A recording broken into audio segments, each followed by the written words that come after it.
Okay, ఒకసారి నుంచి పైకి స్తోత్రం చెప్పండి, పైకి చెప్పండి. చిన్న ప్రార్థన చేసి వాక్యం కళ్ళు మూసుకోండి. పరిశుద్ధులను ప్రేమ కలిగిన మా ప్రియ పరలోకపు తండ్రి, మరొక సమయాన్ని మీరు మాకు ఇచ్చినందుకే వందనాలు, స్తోత్రాలు. ఈరోజు రాత్రి నీ సన్నిధిలో ప్రభువా కూడి వచ్చిన బిడ్డలందరితో ఈ మాటలు అనుగ్రహించి దర్శించమని ప్రార్థిస్తున్నాము. మీ దీనదాసులను మీరు వాడుకోమని యేసుక్రీస్తు శక్తిగల నామమున అడిగి ప్రార్థన చేయుచున్నాను మా పరమ తండ్రి, ఆమేన్.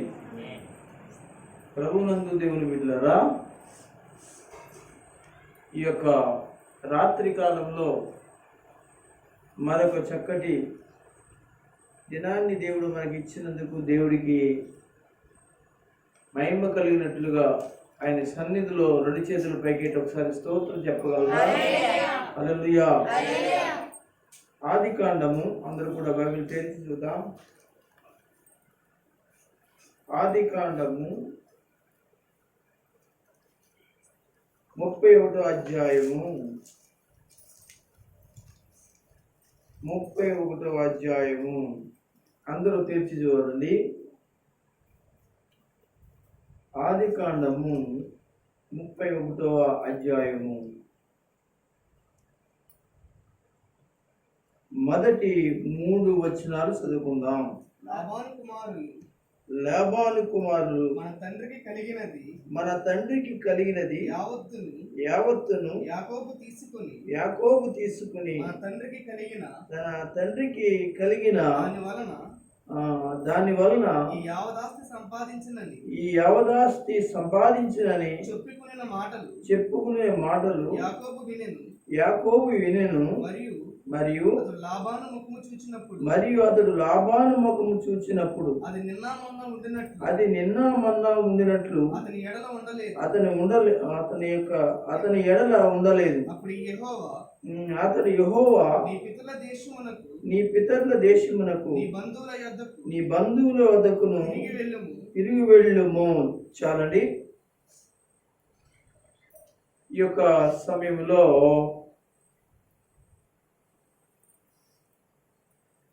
మనం చెప్పుకోబోతున్న వాక్య భాగాన్ని మనం జ్ఞాపకం చేసుకుందాం, లేక అంశాన్ని మనం జ్ఞాపకం చేసుకుందాం. దేవుడు నీకు తోడై ఉంటే అనే విషయాన్ని గురించి మనము ప్రభు సన్నిధిలో మాట్లాడుకోబోతున్నాం. ఇందులో ముఖ్యమైన మాట ఏమిటి అంటే, మనం చెప్పుకునే మాట ఏమిటి అంటే, దేవుని బిడ్డలారా, 3వ వచనాన్ని మరొకసారి చదువుదాం. ఆదికాండము 31:3 చదవండి. అప్పుడు యెహోవా నీ పితరుల దేశమునకు నీ బంధువుల వద్దకు తిరిగి వెళ్ళము, నేను నీకు తోడయుందునని యాకోబుతో చెప్పగా. చాలండి. ఈ సమయంలో మనము దేవుడు యాకోబుతో మాట్లాడిన సంగతి మనము ఆదికాండం 31వ అధ్యాయము 3వ వచనంలో చదువుకున్నాం. అయితే ఇక్కడ జరిగిన సందర్భం ఏమిటి అంటే మీ అందరికీ తెలిసిందే. ఇంతకుముందు మనము ఈ యొక్క విషయాల గురించి మనము మాట్లాడుకోవడం జరిగింది.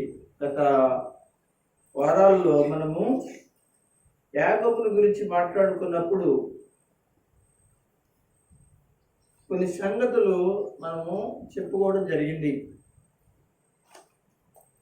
ఇక్కడ లాబాను కుమారులు అని మనకి కనబడుతుంది. లాబాను ఎవరు అని అంటే, దేవుని బిడ్డలారా, రెబెకా యొక్క సోదరుడు. రెబెకా ఎవరు అని అంటే యాకోబు యొక్క తల్లి. యాసావు యొక్క తల్లి.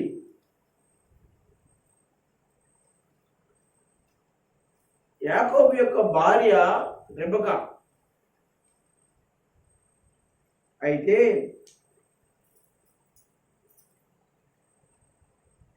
ఈ యొక్క లాబాను కుమారులు అని మనం చూస్తాం. ఈ లాబాను అనేటువంటి వాడు ఎవరంటే యాకోబు యొక్క మేనమామ. అయితే అతడు ఎవరు? యాకోబు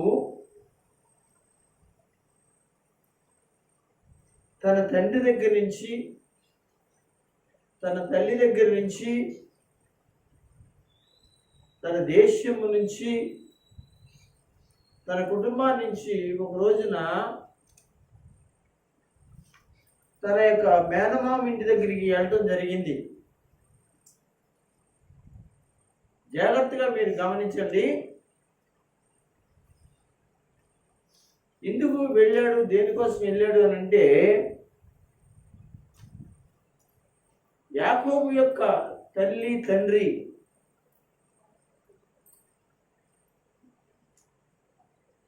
మరి పంపించడం జరిగింది. ఎందుకు పంపించడం జరిగిందంటే,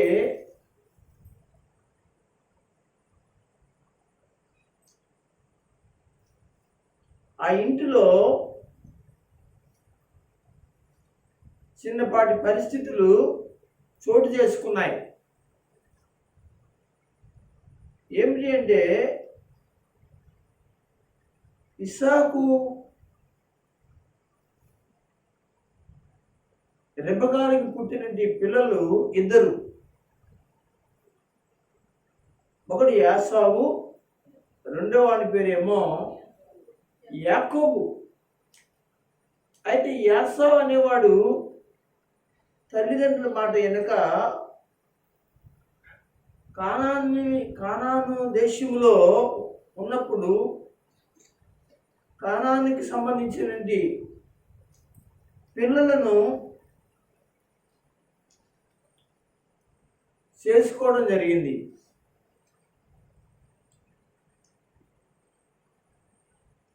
ఆ పరిస్థితిలో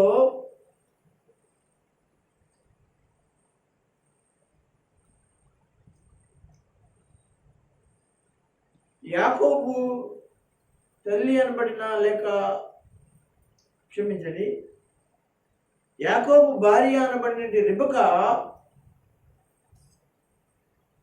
వారు ఏం చేశారంటే, క్షమించండి తప్పు చెప్పాను, ఇస్సాకు యొక్క భార్య అనబడినది రెబెకా యాకోబుని ఏం చేశారు అని అంటే, తన మేనమామ దగ్గరికి పంపడానికి ప్రయత్నించారు. అంతేకాకుండా వెళ్ళిపోవడానికి మరొక కారణం ఏంటి అంటే, ఆశీర్వాదాలన్నీ కూడా యాకోబునకు రావడం జరిగినాయి. తన యొక్క తండ్రి ద్వారా దీవెనలు పెద్దవాడికి పొందవలసిన దీవులన్నీ కూడా చిన్నవానికి అనబడిన యాకోబునకు వచ్చాయి. ఎలా వచ్చాయి అని అంటే, యాకోబు పెద్ద కుమారుడిని యాసావుని పిలిచి, నాకు ఏట తీసుకురా, నేను భోంచేసి తృప్తిగా భోంచేసి నిన్ను ఆశీర్వదిస్తాను అన్నమాట చెప్తాడు. సరే, యాసావు అడవికి వెళ్ళి ఏట తెచ్చే లోపల ఇస్సాకు భార్య అనబడిన రెబెకా తన రెండో కుమారుడైనటువంటి యాకోబుతో చెప్పి, తండ్రి దగ్గరికి వెళ్ళి దీవుల్ని పొందుకో అన్నప్పుడు యాకోబుతో చెప్పగానే యాకోబు అంటాడు, అమ్మా ఇలాగా చేయడం తప్పు కదా అంటే, అదేదో నేను చూసుకుంటాను వెళ్ళమని చెప్పి యాసావలే తన యొక్క శరీరం మీద రోమములు కలిగిన ఎంటుకలను అంటించి యాకోబునకు యాసావు యొక్క వస్త్రాలు ఏంచి తన తండ్రి దగ్గరికి పంపించడం జరుగుతుంది. ఆ పరిస్థితిలో ఉన్నంటి ప్రయత్నాలలో ఉన్నంటి యాకోబు అక్కడికి వెళ్ళి ఏం చేస్తాడంటే తన తండ్రి దగ్గరికి వచ్చి ఆ యొక్క కూరను, అంటే మందల్లో ఉన్నంటి మరి ఒక పశువును వధించి ఒక ఏట మాంసమును తీసుకుని వచ్చి తన తండ్రికి వండి తీసుకెళ్ళటం జరుగుతుంది. తన తల్లి ఇవ్వటం జరుగుతుంది. తన బట్టి వెళ్ళి ఇస్తాడు. అప్పుడు అడుగుతాడు, కుమారుడా ఇంత తొందరగా వచ్చావు అని అడిగితే, నీ దేవుడైన యెహోవా మరి నా ఎదుటికి ఆ యొక్క ఏటను దేవుడు రప్పించాడని చెప్పినప్పుడు ఆ సమయంలో దేవుడు సన్నిధిలో యాకోబు ఏం చేస్తాడంటే బాకరిస్తాడు తన తండ్రి ఎదుట. దేవుని ఎదుట ఇస్సాకు దీవులన్నీ ఇచ్చేస్తాడు. తర్వాత వెళ్ళిపోతాడు. తర్వాత పెద్ద కొడుకు వస్తాడు. వచ్చిన తర్వాత అన్ని దీవుల్లో అతనికి వెళ్ళిపోయిన సంగతి తెలిసి చాలా కోపగించుకుంటాడు. తన సోదరుడిపై చాలా పగ పెట్టుకుంటాడు. ఆ టైంలో ఏం చేశాడంటే అతడు తను ఏం చేస్తాడని భయంతో ఉంటున్నప్పుడు తన తల్లి ఏం చేస్తుందంటే, తన యొక్క కుమారుడు ఏం చేస్తాడంటే, తన యొక్క తండ్రి ఏం చేస్తాడంటే తన కుమారుడిని బయటికి పంపించడం జరుగుతుంది. ఎక్కడికంటే లాబాన్ దగ్గరికి వెళ్ళటం జరుగుతుంది. దేశానికి వెళ్ళటం జరుగుతుంది. అయితే అక్కడికి వెళ్ళిన తర్వాత అతడు అనేక సంవత్సరాలు అక్కడ ఉంటాడు. అనేక దినాల్లో ఉంటాడు. దేవుని యొక్క దీవుల చేత ఆశీర్వాదాల చేత అతడు ఏం చేయబడతాడంటే వెళ్తాడు. దేవుడు అతను తోడుగా ఉంటాడు. దేవుని యొక్క వాగ్దానం తీసుకుని బయలుదేరుతాడు. ఇదంతా కూడా ముందున్న అధ్యాయాల్లో మనకు కనబడుతుంది. తర్వాత అక్కడ వివాహం కూడా జరుగుతుంది. లాబాను యొక్క కుమార్తెలు అనబడిన రాహేల్ని, లేయా అనేటువంటి వాళ్ళిద్దరిని కూడా అక్కడ వివాహం చేసుకుని అనేక సంవత్సరాలు అక్కడ ఉండి తన మామ యొక్క మందను కాస్తూ ఎంతగానో అతను ఏం చేస్తాడంటే ఉంటాడు. అయితే ఇలా ఉన్న తర్వాత చివరాఖరి జరిగిన విషయం ఏమిటి అని మనం ఆలోచన చేస్తే, దేవుని బిడ్డలారా, తన యొక్క మాంగారి యొక్క కుటుంబంలో తన యొక్క కొడుకులు అనబడిన వాళ్ళ లాబాను కుమారులు రాయబడింది. ఇక్కడ యాకోబు మీద చాలా నిష్ఠూరంగాను ఇదిగా ఉంటుంది. ఎందుకంటే మన ఆస్తిని అతడు దోసుకున్నాడు, లేక సంపాదించుకుని గొప్పవాడు అయ్యాడు అన్నట్లుగా వాళ్ళు మాట్లాడుకోవడం జరిగింది. ఇదంతా కూడా ఇంట్లో జరుగుతుంది. తన తండ్రికి కూడా ఆ మాటలు లాభానికి కూడా ఏమనిపించిందంటే చాలా ఇబ్బందికరంగానే అనిపించింది. కొడుకుల మాటలు మంచివి అనిపించింది. మరి యాకోబు యొక్క కష్టం మర్చిపోయాడు. యాకోబు ద్వారా పొందిన ఆశీర్వాదము మర్చిపోయాడు లాబాను. అలాంటి పరిస్థితిలో ఏం జరిగింది అని అంటే, ఇప్పటికి యాకోబు యొక్క జీవితంలో తన మాంగారి యొక్క మనసు ఎలా ఉందంటే మంచిగా లేదు. ఇది ఎవరు చూశారో తెలుసంటే మనుషులు కాదు కానీ దేవుడే చూశాడు. అందరూ స్తోత్రం చెప్పండి. హల్లెలూయా. కనుక దేవుడు చూశాడు. అవును, అందరి మనసు ఎరిగిన దేవుడు మన దేవుడు. మనం ఎలా ఉన్నాము, మనం ఎలా బ్రతుకుతున్నాము, ఎలా జీవిస్తున్నాము, ఎలాంటి పరిస్థితిలో మనం ఉన్నామో అన్ని విషయాలు కూడా దేవుడు బాగా ఎరిగిన దేవుడు. కీర్తన గ్రంథంలో చెప్పినట్లు 139వ కీర్తనలో చెప్పినట్లుగా దేవుని బిడ్డలారా, ఆ మొదటి యొక్క 3 వచనాల్లో రాయబడినట్లుగా దేవుడు అందరినీ కూడా దేవుడు పరిశోధించి తెలుసుకునేవాడు. కూర్చుండుట లేచుట నీకు తెలియను, మనకి తలంపులు పుట్టక మునిపే ఆయన గ్రహించేవాడిగా ఉన్నాడు. నా నడకను నా పడకను పరిశీలన చేసి ఉన్నావు. మన చర్యలన్నింటినీ మన పరిస్థితులన్నింటినీ కూడా ఆయనకి బాగుగా తెలుసుకున్నాడు. అందరూ గట్టిగా స్తోత్రం చెప్పండి. కనుక దేవునికి తెలియంది ఏది లేదండి. దేవుడు ఎరగలేనిది ఏది కూడా లేదు. ఆయనను మరుగు చేసేది ఏమీ లేదు. మనం ఆకాశమునకు పైకెక్కినా మనం ఏం చేస్తున్నామో ఆయనకి తెలుసు. మూదిగంధములు కిందకి సముద్రం అనగా లోపలికి వెళ్ళినా ఏంటండి దేవుని బిడ్డలారా, ఆయన ఎరిగిన దేవుడు. ఆయనకి తెలియని ఏదీ లేదు. ఆయనకి రహస్యమైనది ఏది కూడా లేదు. నీ జీవితాలలో, మనందరి జీవితాలలో దేవుడు అన్నీ తెలిసిన వాడే. మనము ఆయనకి మరుగైంది అనుకుంటాం. మనం చాటుగా చేస్తున్నాం, లేదా చాటుగా ఉంటున్నాం, చాటుగా మాట్లాడుకుంటున్నాం, చాటుగా ఏదో అంటున్నాం, ఎవరు ఎరగరు అనుకుంటారేమో. కానీ నా అందరి మనసులను ఆయన మనలను ఎరిగినవాడిగా ఆయన ఉన్నాడు. అలాగే లాబాను యొక్క పిల్లల మనసు, లాబాను యొక్క కుటుంబంలో అనగా లాబాను యొక్క మనసును ఎరిగిన దేవుడు మన యేసు దేవుడు. అందరూ ఆమేన్ చెప్పండి. దేవుని బిడ్డలారా ఆలోచించండి. అయితే అలాగే ఆలోచించిన ఆ దేవుడు యాకోబుతో మాట్లాడడం ప్రారంభించాడు. అందరు గట్టిగా స్తోత్రం చెప్పండి.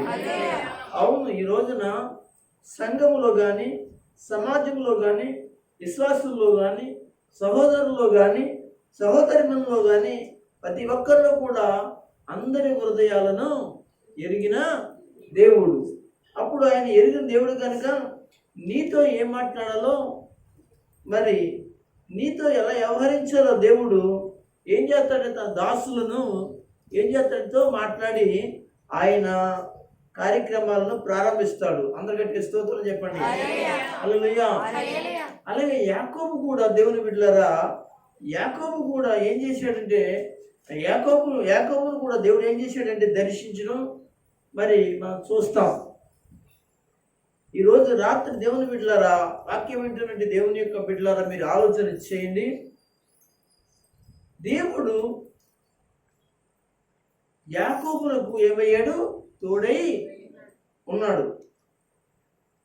తన బామర్దులు, తన మాంగారులు, కుటుంబం అంతా కూడా చాలా ఇబ్బందికరమైన పరిస్థితికి తీసుకురావాలనుకున్నప్పుడు కూడా తనతో మాట్లాడిన దేవుడు మర్చిపోలేదండి.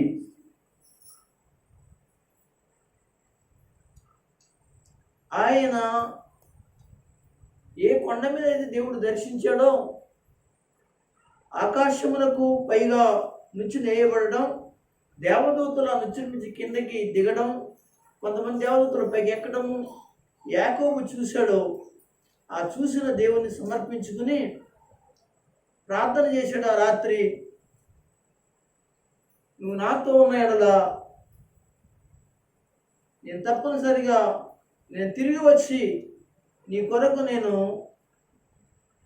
మరి మొక్కుబడిని చెల్లించుకుంటాను అని చెప్పి మాట్లాడటం జరిగింది.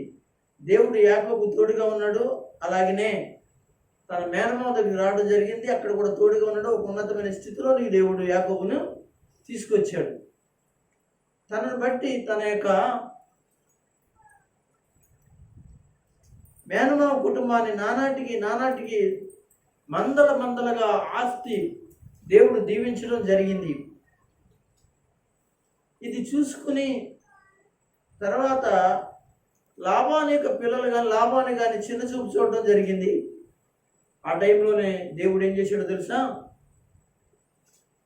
యాకోబుతో మాట్లాడటం ప్రారంభించాడు. దేవునికి స్తోత్రం. ఎవరు విడిచిపెట్టినా కానీ దేవుడు విడిచిపెట్టడు, దేవుడు తోడుగా ఉంటాడు. అందుకే ఈ యొక్క వాక్యంలో ఏముందంటే 3వ వచనం చదువుదాం. అప్పుడు యెహోవా ఆదికాండము 31వ అధ్యాయం 3వ వచనం చదవమ్మా. అప్పుడు యెహోవా ఇదిగో నీ పితరుల దేశమునకును నీ బంధువుల వద్దకును తిరుగు వెళ్ళుము, నీకు తోడయుందునని యాకోబుతో చెప్పాడు. దేవునికి మహిమ కలుగును గాక. యాకోబు ఎవరంటే దేవుని సేవకుడు. ఈ సేవకుడు అనబడినంటి యాకోబు జీవితంలో దేవుడు నిత్యము తోడుగా ఉన్నాడు. తోడుగా ఉంటానని మరి ఆ యొక్క తర్వాత ముందున్న అధ్యాయాల్లో దేవుడు చెప్తాడు, మాట్లాడతాడు. దేవుని బిడ్డలారా, గనుక యాకోబుకు తోడుగా ఉన్న దేవుడు ఎవరంటే పితరుల దేవుడు.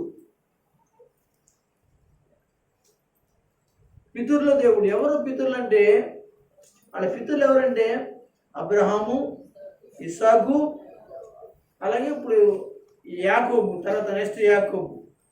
కనుక తన పితరులు ఎవరంటే అబ్రహాము, తన పితరుడు ఎవరంటే తన తండ్రి అయిన ఇస్సాకు.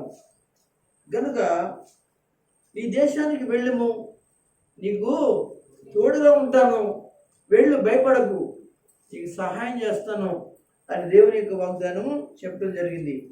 దేవుడు నీకు తోడై ఉంటే నా జీవితంలో కూడా మనం ఏ విధంగా ఉండాలి? దేవుడు అనేటువంటి వాడు మనకు తోడుగా ఉండాలి అంటే, దేవుడు మనకు తోడుగా మనకు రావాలంటే మనం ఎలా ఉండాలి? అదే మనం ఈరోజు రాత్రి మనం చెప్పుకుంటున్నాం. ఇప్పుడు వాక్యంలోకి వెళ్తాం. మనం ఇప్పుడు దాకా నేను చెప్పినంత ఉపోద్ఘాతం అనమాట అండి. కనుక మనం ఎలా ఉంటే దేవుడు మనకు తోడుగా ఉంటాడు, ఎలా జీవిస్తే మనకు దేవుడు తోడుగా ఉంటాడో దేవుని వాక్యం మనం చదువుకుందాం. సామెతల గ్రంథం రండి. సామెతల గ్రంథము 3వ అధ్యాయం చూడండి. 3వ అధ్యాయము తీసి 33వ వచనాన్ని చదవండి. భక్తిహీనుల ఇంటి మీదకి భక్తిహీనుల ఇంటి మీదకి యెహోవా శాపం వచ్చెను, నీతిమంతుల నివాస స్థలమును ఆయన ఆయనను ఆశీర్వదించెను. ఏమండి, అది కాదు కానీ 32వ వచనం చదవాలి మనం. కుటిలవర్తనుడు, ఇదే నీ వచనం చూసుకోండి ఒకసారి. కుటిలవర్తనుడు యెహోవాకు దేవునికి అసహ్యుడు, యథార్థవంతులకు ఆయన తోడుగా ఉంటాడు. ఒకసారి గట్టిగా స్తోత్రం చెప్పండి, గట్టిగా మళ్ళా చెప్పండి. ఈ రాత్రి దేవుని బిడ్డలారా, దేవుడు ఎవరికి తోడుగా ఉంటాడు అనంటే యథార్థముగా జీవించే వారితో దేవుడు ఉంటాడు, తోడుగా ఉంటాడు. యథార్థం అనేది లేదనుకోండి, దేవుడు తోడుగా ఉండడు. యథార్థంగా ఉండడం నేర్చుకోండి. యథార్థంగా ఉండడం మనము దేవుని దగ్గర నేర్చుకోవాలి మనం. ఎందుకంటే దేవుడు నీకు తోడుగా ఉండాలి అనుకుంటే యథార్థత చాలా అవసరం. కుటిలవర్తనుడు దేవునికి ఎలాంటి వాడు? అసహ్యుడు అంటండి. కుటిలవర్తనుడు లోనంతా కూడా ఏం పెట్టుకుంటాడంటే కుళ్ళి పెట్టుకుంటాడు. లోన మాత్రం ఎంత ప్రేమిస్తాడు అంటే మామూలు ప్రేమ కదండి, అది దొంగ ప్రేమ. దేవుడికి అటువంటి వాడి అలాంటి వ్యక్తులు ఆడవాళ్ళైనా మగవాళ్ళైనా దేవునికి అసహ్యులు. ఆ విషయం వాళ్ళు తెలియకుండా తెలుసు ప్రవర్తిస్తారో తెలియదు. చాలాసార్లు వింటారు వాక్యం. కుటిలవర్తనులు, చాలా కుటిలమైన మనసు కలిగిన వాడు, కుటిలమైన పరిస్థితులు కలిగిన వాడు దేవుడికి ఇష్టం ఉండనే ఉండడు. ఏమండి, సహోదరులు ప్రేమిస్తున్నట్లుగా ఉంటారు, అలాగే సేవకురాలు ప్రేమిస్తున్నట్లుగా ఉంటారు, సేవకుని ప్రేమిస్తున్నట్లుగా నటిస్తారు. నటించి ఎలాంటి మాటలు మాట్లాడతారంటే చాలా ఘోరంగా మాట్లాడతారండి. దేవుడికి తెలియదు అనుకున్నారా ఏంటో. వాళ్ళు ఎవరంటే కుటిల వర్తనులు. వాళ్ళ వర్తన అంతా ఏంటంటే, వాళ్ళ వ్యాపారం అంతా ఏంటంటే లోన మాత్రం అంతా కుళ్ళే. అలా ఏముండదు, మంచిదేముండదు. పైకి నటిస్తూ ఉంటారు. ఇలాంటి వాళ్ళకి దేవుడు ఎందుకు తోడుగా ఉంటాడు? ఎవరికి తోడుగా ఉంటాడు అని అంటే యథార్థవంతులకు. అందరూ గట్టిగా స్తోత్రం చెప్పండి. ఒక ప్రశ్న మీరు వేయచ్చు, వాక్యంలో నుంచే మీరు వేయచ్చు. ఒక ప్రశ్న, వాక్యం తెలిసిన వాళ్ళకి మీరు ప్రశ్న వేయవలసినటువంటి వారుగా మీరు ఉంటారు. ఆలోచన తర్వాత వస్తారు మీకు ఎప్పుడైనా. మరి అలాగైతే కుటిల వర్తనుడు దేవుడికి అసూయుడైతే యథార్థవంతుడు దేవుడు తోడై ఉంటే యోబు సంగతి ఏంటండి పాస్టర్ గారు అనేటువంటి ఆలోచన మీకు రావాలి, లేక నాకు వేయాలి అని అనుకోండి. ఆ దానికి కూడా నేను సమాధానం చెప్తా. మరి యోబు యథార్థవంతుడు, ఆ దేశంలో అలాంటి యథార్థవంతుడు లేడు అని అన్నాడు. మరి యోబు పరిస్థితి ఏంటండి పాస్టర్ గారు? ప్రశ్న, ఆలోచన మీకు రావచ్చు. ఏమండి, మరి కుళ్ళు కుతంత్రాలు రకరకాలు మరి జీవితాలు ఉన్నటువంటి వారికి దేవునికి అసూయుడైతే, మరి యథార్థవంతుడు దేవుడు తోడైతే మరి యోబు పరిస్థితి ఏంటండి అని మీరు అనొచ్చా? లేదు లేదు, యోబును తప్పు పట్టుకోవడం లేదు, లేక ఎవరంటే దేవుని తప్పు పట్టుకోవడం లేదండి. ఎందుకంటే చాలాసార్లు మనం యోబుని గురించి మాట్లాడినప్పుడు దేవుడు ఇచ్చిన మంచి సాక్ష్యం. అతడు ఏంటంటే, అతడు యెహోవా యందు భయభక్తులు గలవాడును, చెడుదనమును అసహించుకున్నవాడును, ఇంకా యథార్థ వర్తనుడు. దేవునికి స్తోత్రం. కుటిల వర్తనుడు కాదు, యథార్థ వర్తనుడు. అయితే తన పిల్లలందరూ కూడా చనిపోయారు. యథార్థవంతుడు. ఈ తర్వాత తనకున్న ఆస్తి అంతా కూడా పోయింది. యథార్థవంతుడు.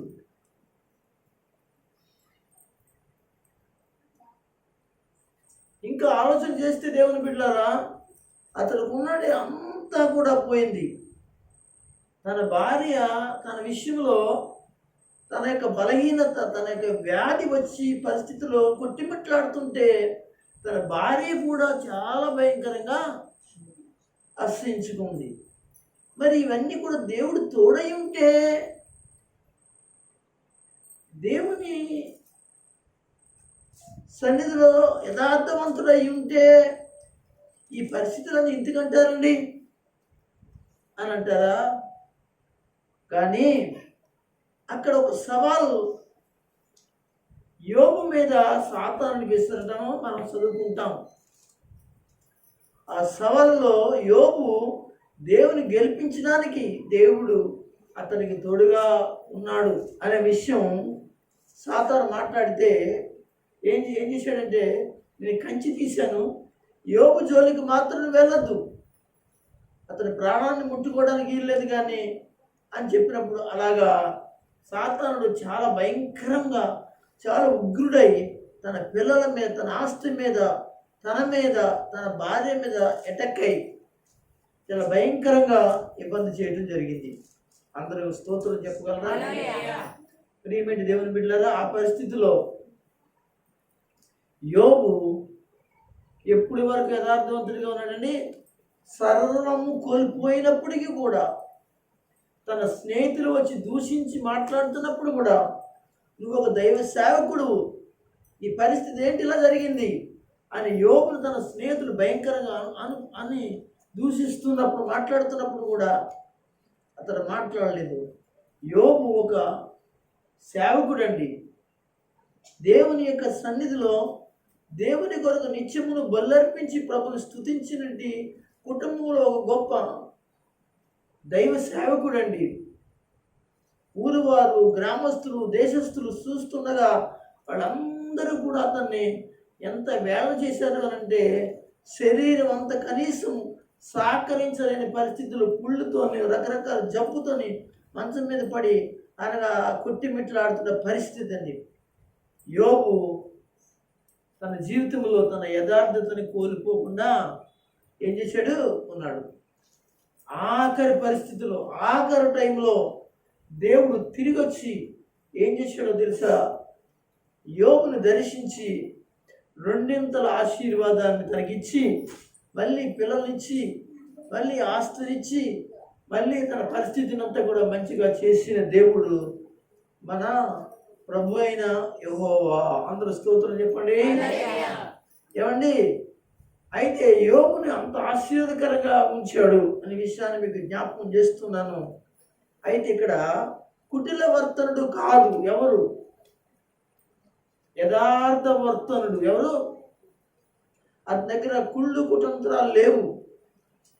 మనలాగా మందిరానికి వస్తూ సంఘంతో ఉంటూ సేవకులతో ఉంటూ లోని భయంకరమైన అనగా దుర్మార్గత పెట్టుకుని ఉన్నవారికి దేవుడు తోడుగా ఉంటాడంటే ఉండడు. యథార్థవంతులకు మాత్రమే దేవుడు ఏం చేస్తాడు? తోడుగా ఉంటాడు అనే విషయాన్ని మీకు తెలియజేస్తున్నాను.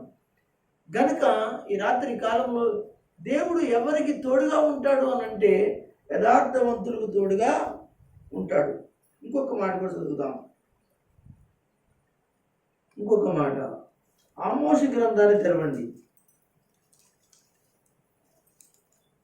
ఆమోసు గ్రంథాన్ని తెరవండి. 5వ అధ్యాయము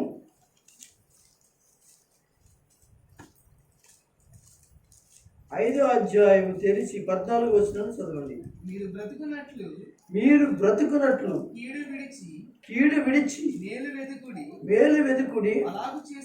అలాగు చేసిన ఎడల మీరు అనుకున్న చొప్పున దేవుడును సైన్యము అధిపతి యగు యెహోవా తోడుగా ఉంటాడు. దేవుడు ఎవరికి తోడుగా ఉంటాడు అంటే యథార్థంగా జీవించే వారికి తోడుగా ఉంటాడు. అంతేగాని కుతుల కుట్ర ఇటువంటి ఆలోచనలు ఉన్నట్టు వాళ్ళకి ఎవరికైతే, అది యవనస్తులైనా యవన స్త్రీలైనా పెళ్ళైన స్త్రీలైనా పెళ్ళైన పురుషులైనా ఎవరైనా కావచ్చు, దేవుడు వాళ్ళకి తోడుగా ఉండడు. అయితే రెండో మాట ఏంటంటే కీడుని విడిచి మేలును ఎతకాలి. అలా ఎతికే వాళ్ళకి ఏముంటుందండి?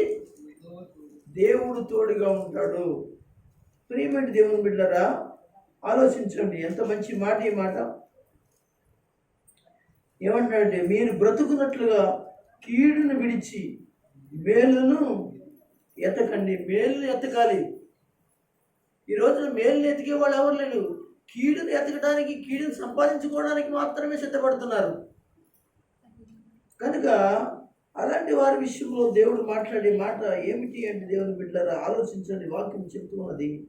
అలాగూ చేసిన ఎడల మీరు అనుకున్న చొప్పున ఏం జరుగుతుంది? దేవుడును సైన్యముల అధిపతి యెహోవా మీకు తోడుగా ఉంటాడు. దేవునికి మహిమ కలుగును గాక. ఇంకా కింద చదువుకునండి. కీడును దేశించి మేలుని ప్రేమించండి. గుమ్మములలో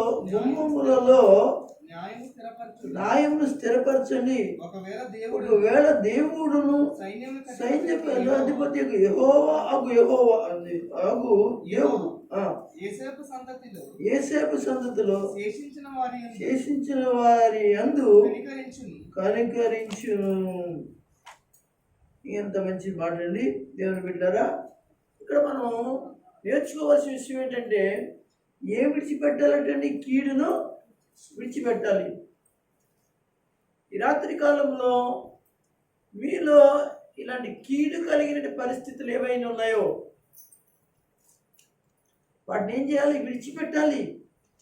విడిచిపెట్టిన వారి జీవితంలో దేవుడు తోడుగా ఉంటాడు. మేలు చేయటం నేర్చుకోండి. మేలు చేయటం నేర్చుకోండి. ఒకవేళ వాళ్ళు నీ కీడు కల్పిస్తున్నప్పుడు కూడా వాళ్ళకి మేలు చేయి.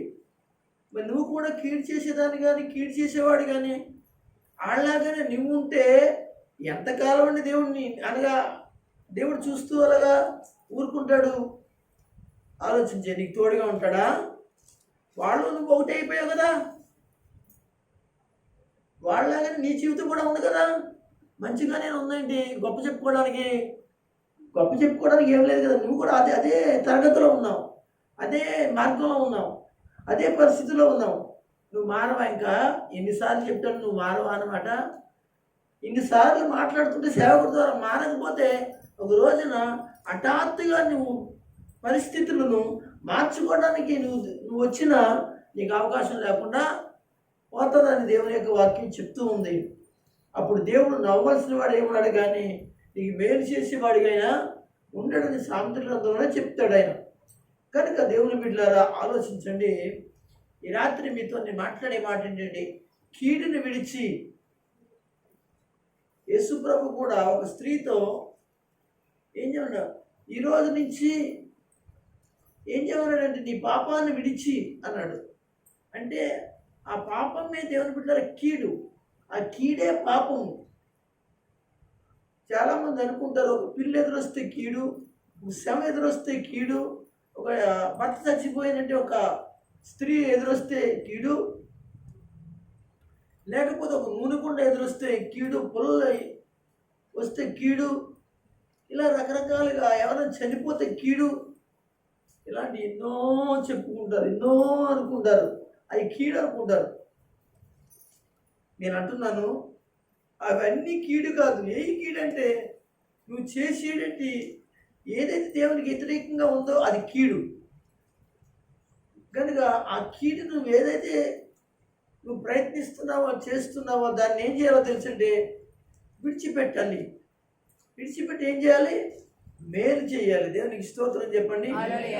నీ జీవితంలో ఎవరికైనా మేలు చేయడం ఉందా? ఎవరికైనా ఒక 10 రూపాయల డబ్బులు సహాయం చేసావా?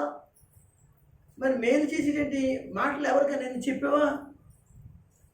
ఏం చూసినా కూడా వాళ్ళకి కీడు కలిగించిన మాటలే తప్ప ఇంక రెండో మాట లేదండి నీ దగ్గర.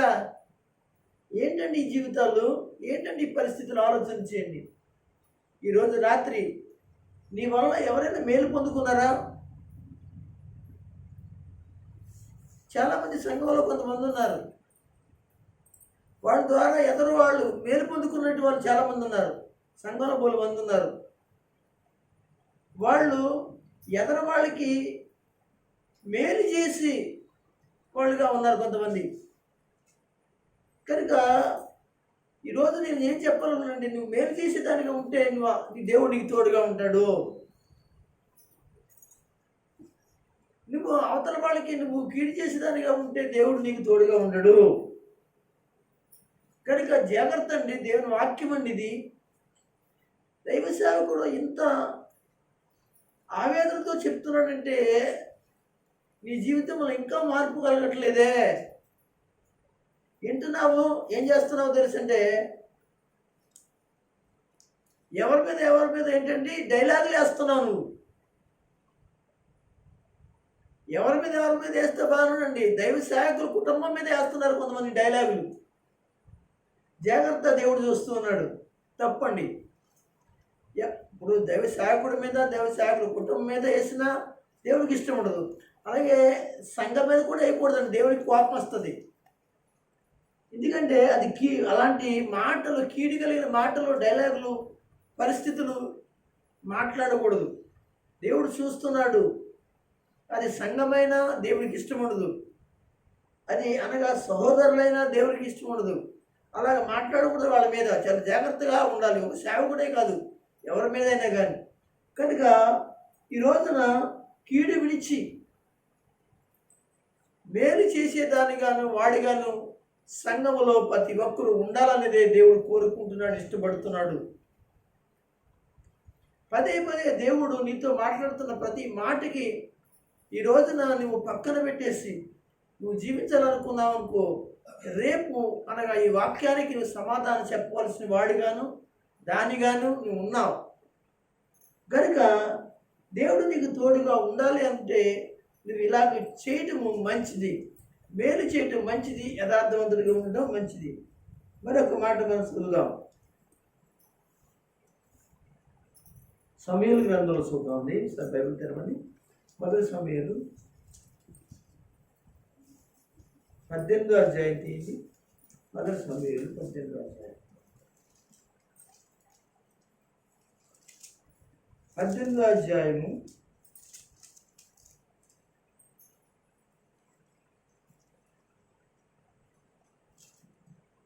అధ్యాయము 14వ వచనం చదవండి.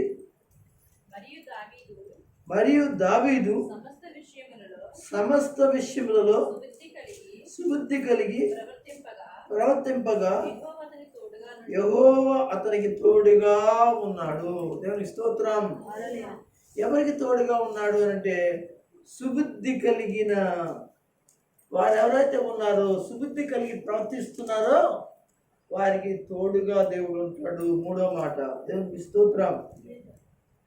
ఈ 3 మాటలు మనం చదువుకుని ముగించుకోవచ్చు. ఇది 3వ మాట కనుక ఈ మాట కూడా చెప్పుకొని మనం ముగించుకుందాం. దావీదు సమస్త విషయంలో ఏం కలిగిన వాడండి? సుబుద్ధి కలిగిన వాడు. దేవుడు ఎవరికి తోడుగా ఉంటాడు, ఎవరికి తోడుగా ఉన్నాను అంటున్నాడు. ఎవరికి తోడుగా ఉండాలనుకుంటున్నాడంటే యథార్థంగా జీవించే వారికి తోడుగా ఉండాలనుకున్నాడు, ఉంటాడు. కీడుని విడిచి మేలుని ఎతికే వారికి దేవుడు తోడుగా ఉంటాడు అనే విషయాన్ని మనము వాక్యంలో చూసుకున్నాం. మూడో మాట ఏంటంటే సమస్త విషయంలో సుబుద్ధి కలిగి ప్రవర్తించేటువంటి వారికి దేవుడు తోడుగా ఉంటాడు. నీ బుద్ధి పెడబుద్ధి కలిగి, పెడదారి బుద్ధి కలిగి నువ్వు ప్రవర్తించినట్లయితే ఈ రోజున దేవుని బిడ్డలారా, దేవుడు వాళ్ళకి తోడుగా ఉంటాడు అని అనుకుంటాం. పొరపాటు. వాళ్ళకి తోడుగా ఉండడం నీ దేవుని వాక్యంలో దేవుడు మీతో మాట్లాడుచూ ఉన్నాడు. ప్రియులారా, సుబుద్ధి కలిగి ఉన్నావా? నువ్వు మంచి బుద్ధి కలిగి ఉన్నావా? ఈరోజు నా చర్చికి వచ్చేటండి స్త్రీలలో, యవన స్త్రీలలో సుబుద్ధి కలిగి ఉన్నారా వీళ్ళు? ఏమంటే సుబుద్ధి కలిగినటువంటి స్త్రీలు మనకు కనబడతారు. ఎవరు సుబుద్ధి కలిగినటువంటి? మరియ సుబుద్ధి కలిగినది. ఇంకెవరంటే ఎస్తేరు సుబుద్ధి కలిగినది. ఇంకా చాలామంది బైబిల్ గ్రంథంలో సుబుద్ధి కలిగిన వాళ్ళు ఉన్నారు. అలాగే పురుషుల్లో చాలామంది సుబుద్ధి కలిగిన వారిగా ఉన్నారు. వారిలో దావీదు కూడా సమస్త విషయములలో సుబుద్ధి కలిగిన వాడు. Praise the lord. హల్లెలూయా. రెండు చేతులు పైకెత్తి చెప్పండి. ప్రియమైన దేవుని బిడ్డలారా, సుబుద్ధి. దావీదు ఎంత మంచి బుద్ధి కలిగినోడంటే చాలా మంచి బుద్ధి. దావీదుని గురించి మీరు చదువుకుంటే, దావీదుని గురించి ఆలోచన చేస్తే చాలా మంచి బుద్ధి కలిగిన వాడు. అయితే ఈ వాక్యంలో మనము ఏమండి, కీడు చేసేవాళ్ళకు కూడా దావీదు మేలు చేసాడు తప్ప కీడు చేయాలని అనుకోలేదండి. అంత సుబుద్ధి కలిగిన వాడు. అందుకే దావీదు చిన్ననాటి నుండి కూడా దావీదు ప్రతి ఒక్కరిలో కూడా అందరి ఎదుట మంచి మన్ననలు పొందినవాడు, గౌరవం పొందినవాడు. అతడు అడవిలో ఉన్నా, మందల కాస్తూ ఉన్నా, తన తండ్రి దగ్గర ఉన్నా, తన బంధువుల దగ్గర ఉన్నా, తర్వాత రాజైన సౌలు దగ్గర ఉన్నా, అలాగే సైన్యంలో ఉన్నా, ఇలాగ ప్రతి చోట కూడా అతడు సమస్త విషయములలో చాలా జాగ్రత్తగా, చాలా జ్ఞానంగా, చాలా మంచి బుద్ధి కలిగిన వాడిగా ఉన్నాడు.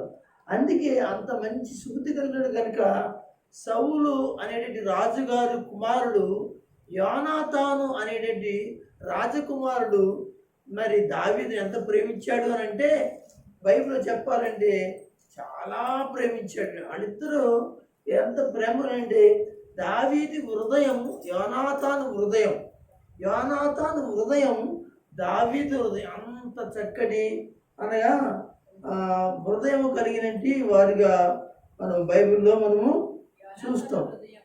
చదవమ్మా. ఎంతమ్మా 18 అమ్మా 10 వచ్చిన చదువు. దావీదు సౌలుతో చాలించిన తర్వాత యోనాతాను హృదయము దావీదు హృదయంతో కలిసి అంత చక్కటి సుబుద్ధి కలిగినటి మనుష్యుడు. ఈ రోజున స్త్రీవైన నీవు, పురుషుడు అయిన నీవు అనగా కొంతమంది పురుషులతో నీ హృదయం కలుస్తుందా? స్త్రీవైన నీవు కొంతమంది స్త్రీల యొక్క మనసులో నీ మనసు కలుస్తుందా? దేవుడు ప్రశ్నిస్తున్నాడు. ఎంత మంచి స్నేహం అంది వీళ్ళది. వాళ్ళిద్దరిది కూడా ఒకే రకమైన మనస్సు, ఒకే రకమైన ఆలోచన. మరి ఈ రోజున ఎందుకు స్త్రీవైన నీవు నీ యొక్క పక్కన సహోదరి అనబడిన స్త్రీ యొక్క హృదయాన్ని అర్థం చేసుకుని ఆమె ప్రేమించకపోయినా నువ్వు ప్రేమించవచ్చు కదా?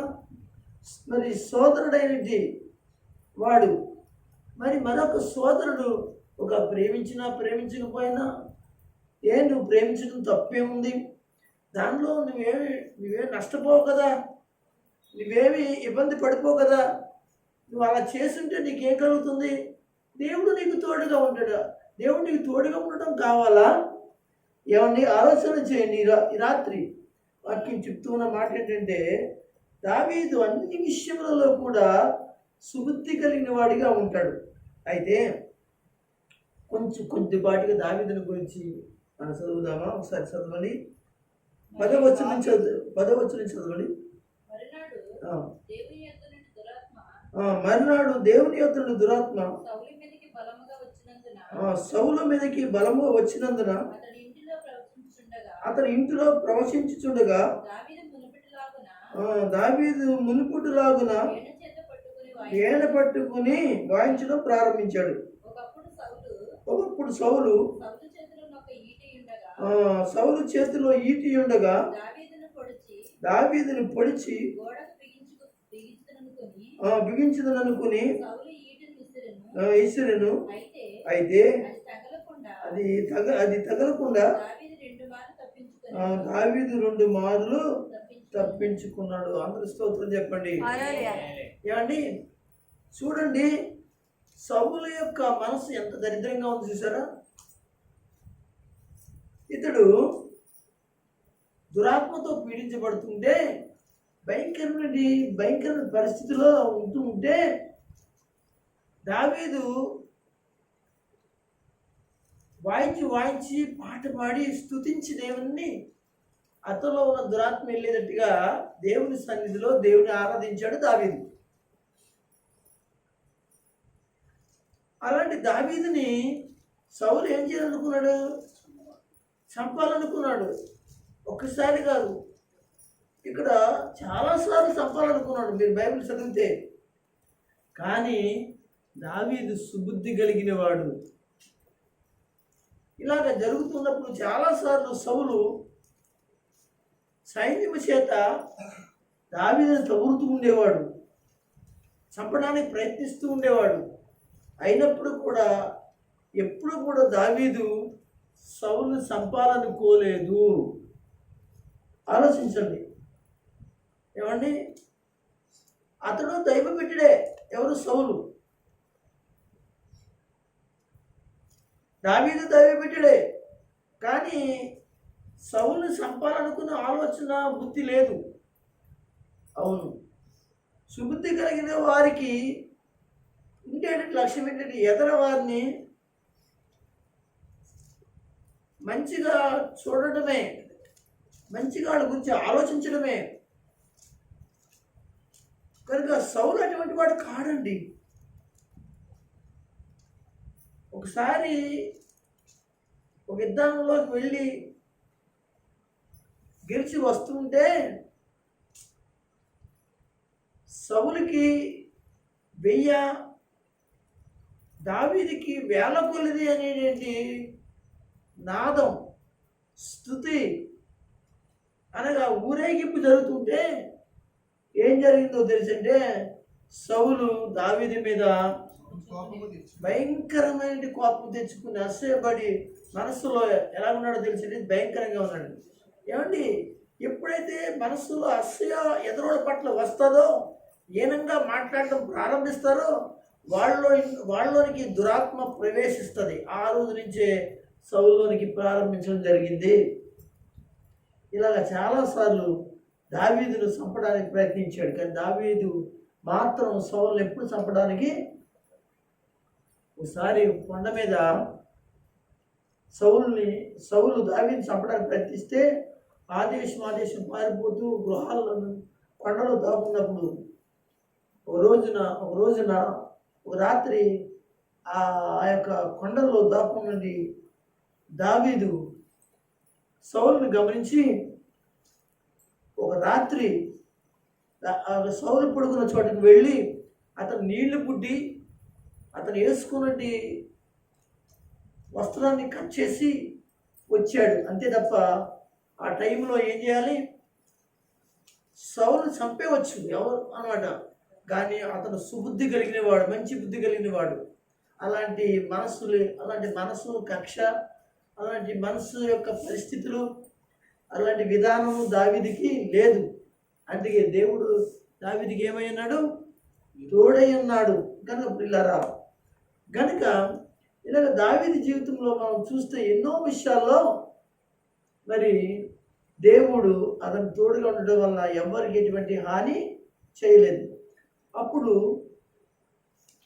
సౌలును చూసి కొండ మీద మాట్లాడతాడు. ఎవరంటే దావీదు కేకేసి, నాయనా నన్ను ఎందుకు చంపాలనుకుంటున్నావు, ఎందుకు తవరాలనుకుంటున్నావు? నేను నీకు ఉపకారం చేశాను కానీ నాకు అపకారం చేయలేదు.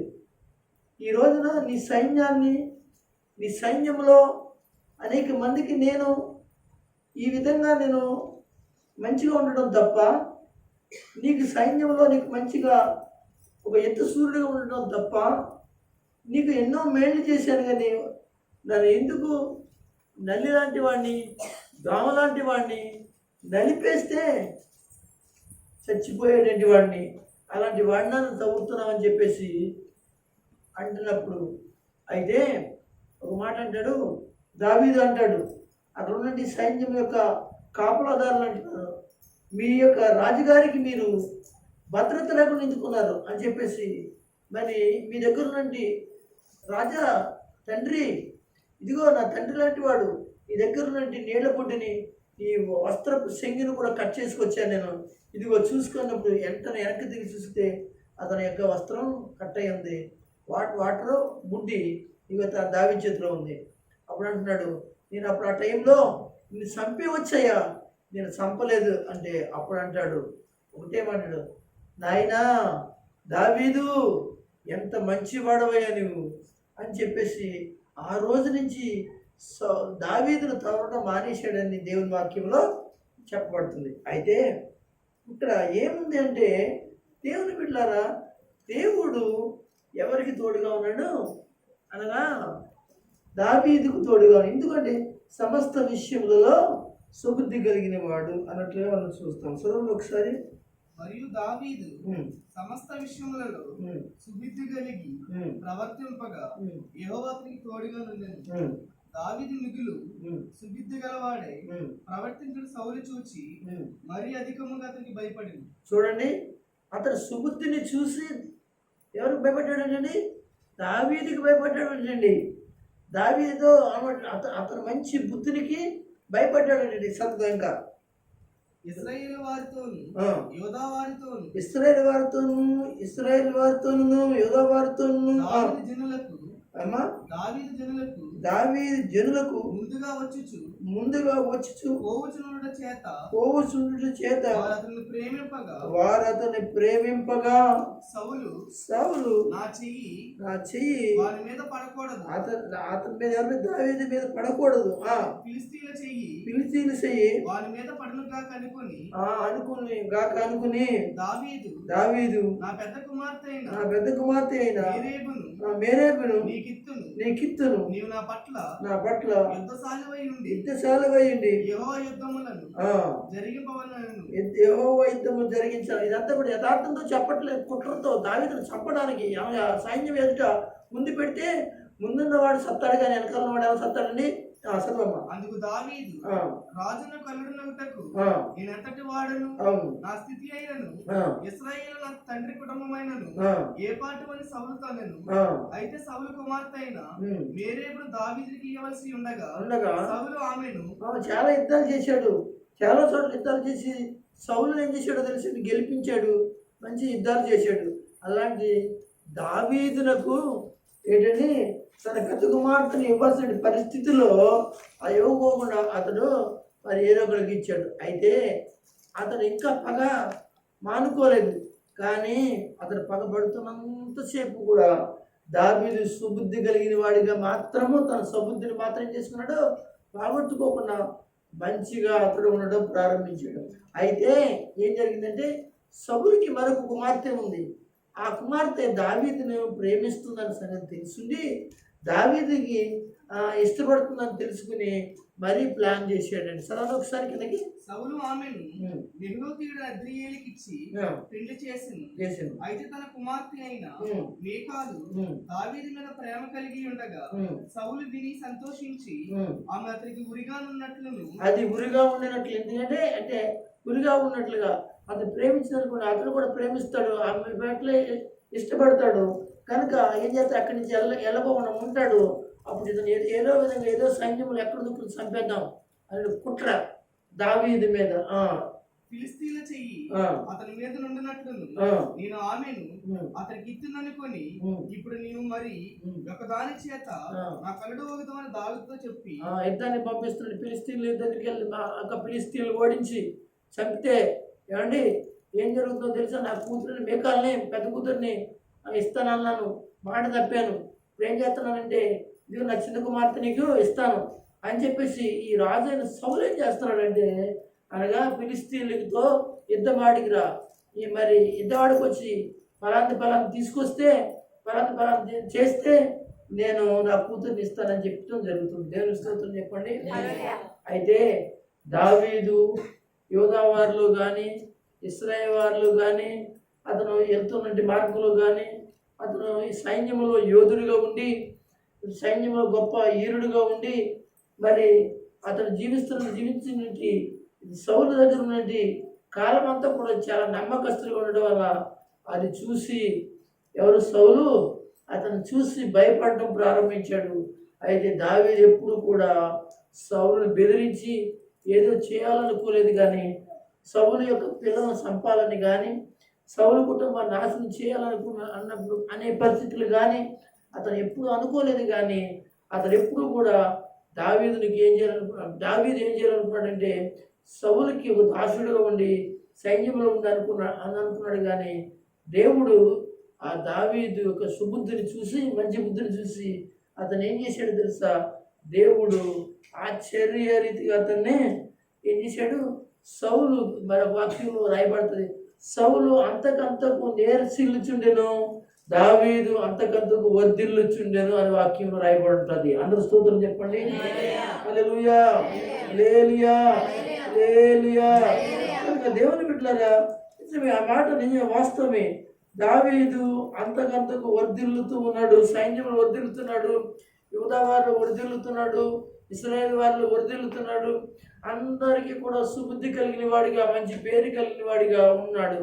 కానీ అతడు ఉండడానికి గల కారణం ఏమిటంటే దేవుడు అతనికి తోడుగా ఉండడం వల్ల. దేవుని స్తోత్రం. సమస్త విషయంలో మరంటే అది ఎలాగొన్నాడంటే సమస్త విషయంలో అతను ఎలాగొన్నాడంటే సుబుద్ధి కలిగిన వాడిగా ఉన్నట్లుగా మనం ఒకసారి మన వాక్యం చదువుతాం. 14 వస్తుంది చదవండి.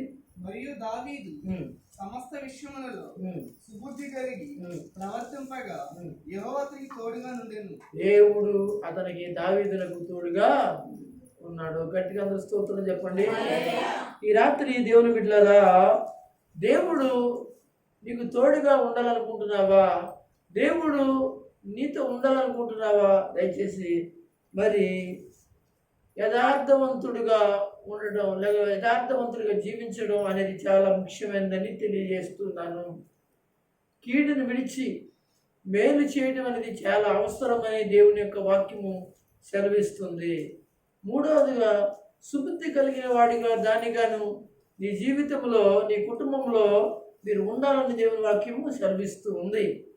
కనుక ప్రియమైన దేవుని బిడ్డలారా, ఈ రాత్రి దేవుని వాక్యంలో ఈ 3 విషయాలు మనం జాగ్రత్తగా ఆలోచన చేస్తే మనము ఎన్నో ఆశీర్వాదాలు మనము కానీ, మన పిల్లలు కానీ, మన కుటుంబం కానీ, ఇంట్లో ప్రతి ఒక్కరు కూడా వారికి దేవుడు తోడుగా ఉంటాడని తెలియజేస్తూ, దేవుడు అలాంటి తోడుగా ఉండాలని ప్రభు కృప మీకు మెండుగా ఉంచాలని ఒకసారి దేవునికి స్తోత్రం చెప్పండి. హల్లెలూయా. దేవుడు ఈ మాటలు మనందరి వెనుకలు ప్రభు దీవించి ఆశీర్వదించును గాక. ఆమేన్.